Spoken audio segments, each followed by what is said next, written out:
大家好，我又回到了中山公园，给大家看一下。你们是不是发现了？我染了头发，我非常喜欢这个颜太漂色，亮了，我依旧非常喜欢这个公园。那我们先看一下吧。好的，夏天的公园真的很绿，非我常的。先给大家看一看，然后我找一个地方来聊今天的话题。天呐！我很久没有在这样的地方生活，或者说放松，真的太美了。对，我回中国了，回中国，我现在回到了上海，所以这是我上次拍的下雨视频的那个地方，因为最近是上海的梅雨季节，所以一直在下雨。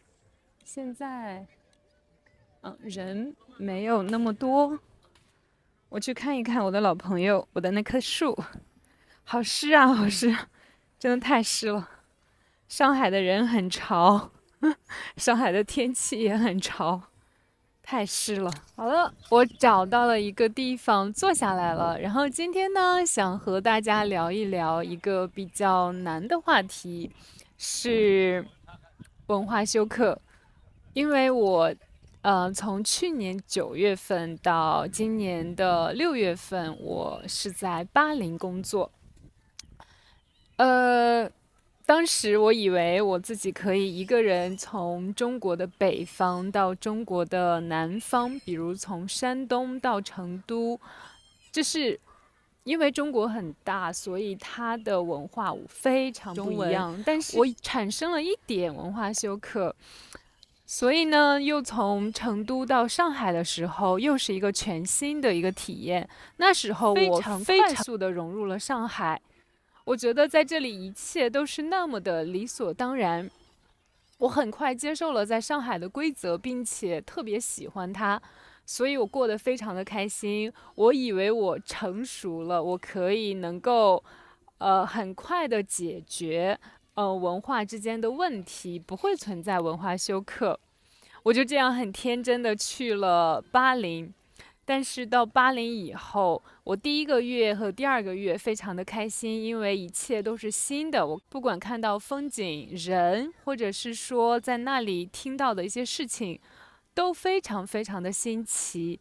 但是2个月以后，我就发现我整个的心情有一点不太对，呃，我有非常多非常多的问题，我有非常多非常多的为什么，呃，然后在第3个月的时候，我才意识到，这可能是一种文化休克。我遇到了这个问题，我用了很长时间来解决这个问题，但等到我从巴林离开回中国的时候，我适应了，但是我并没有完全解决。但等我回到上海回来了，回到上海以后，我染了我的头发，我见了我的朋友，去吃我想吃的东西，去做我想做的事情。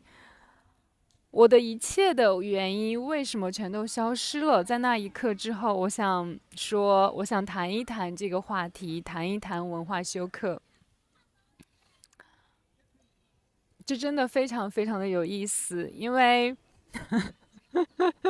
我先说，我为我以前吐槽的，我为吐槽过的外国人道歉，因为那时候遇到，比如说是国外的朋友或者是学生，他们会说我今天去吃了西餐，我今天和哪一个朋友见面，我会问他是中国人吗？你有没有吃中国菜？或者我想啊，他怎么那么不开放？为什么还在吃本国的食物？你既然来了中国，为什么不尽可能的体验中国的文化？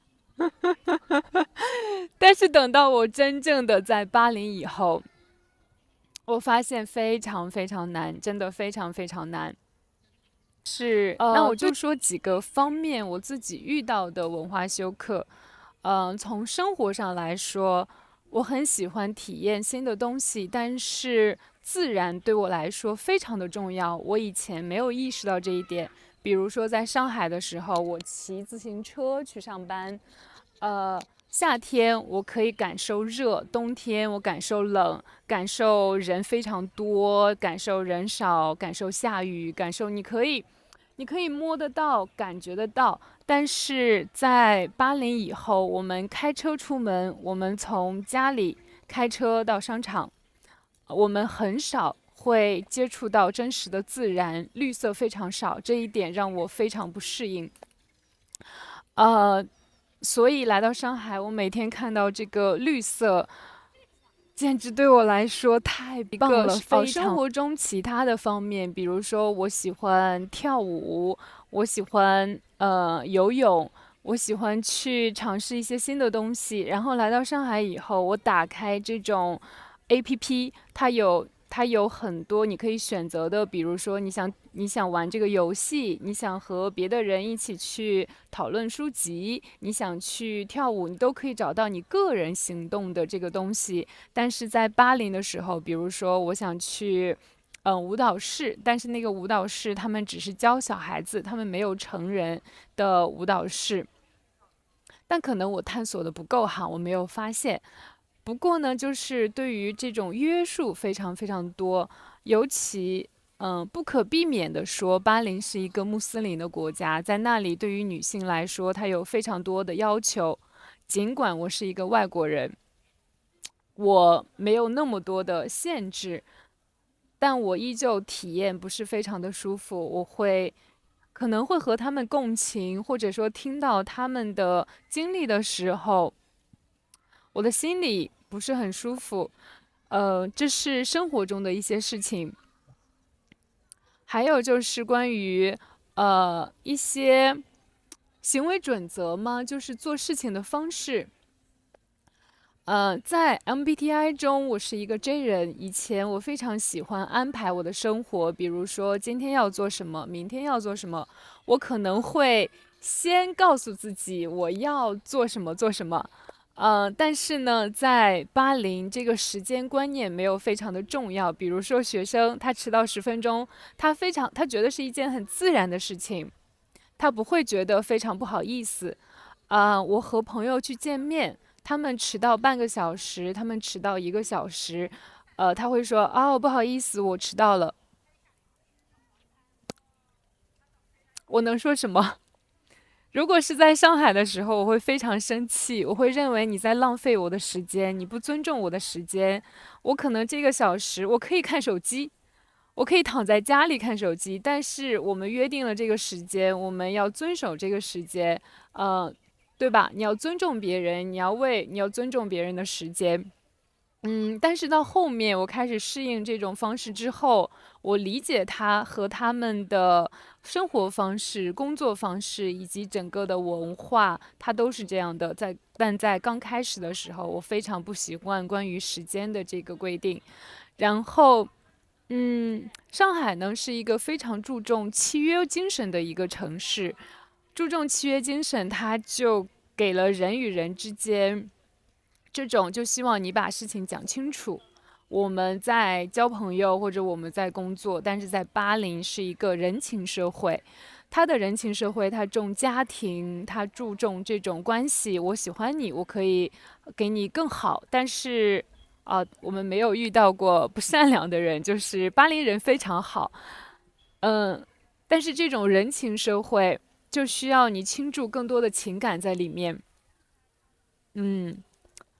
呃，我当然希望人与人之间是互相帮助，我也喜欢这种人与人之间的温暖。但是在工作或者做事情的时候，我希望我们是遵守的是一个规定或者是要求，而不是非常灵活的这种人情关系。呃，大概是这些方面让我觉得我在巴黎生活的并不是很开心。但它是一份非常值得的、珍贵的一种体验。而当我回了上海以后，我就发现，妈呀，天呐，这简直就是我最想要的、最喜欢的一种生活状态。我可以做我任何想做的事情，呃，对的，大部分哈，大部分我不会做犯法的事情，我也不会做一些奇怪的事情，但是我在这个里面，我感觉我像一条鱼，我可以自由的游泳。但是在巴林的话，我感觉像在一个，我依旧是一条鱼，但我没有水。但是在巴林的人，就是巴林人非常的善良，非常的淳朴。比如说我的家从来不锁门，真的从来不锁门，因为非常的安全。但是视频发出以后，不准去我家。还有呢，就是我以前丢过钱包，在巴林的时候，里面有我的CPR、驾驶证、信用卡，还有一些现金。我就是比如说昨天晚上丢的，我晚上发现了以后，第二天我去找，我找到那，我问我。就是我有一种觉得，哎，我试一试吧，我试一试，我就去找。然后，但是我问他你有没有见过这个钱包，然后那个人就拿出来说是不是这个。我当时非常非常震惊，我竟然还可以找得到。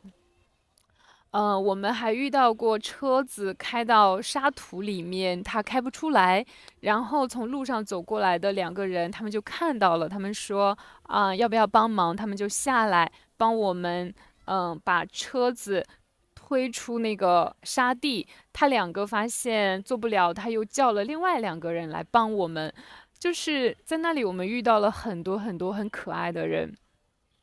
但是就是在这个整个的生活，关于我个人的行为准则一些事情上面，嗯，我开始适应，并且开始理解，因为我还有1年，我还会回到巴黎。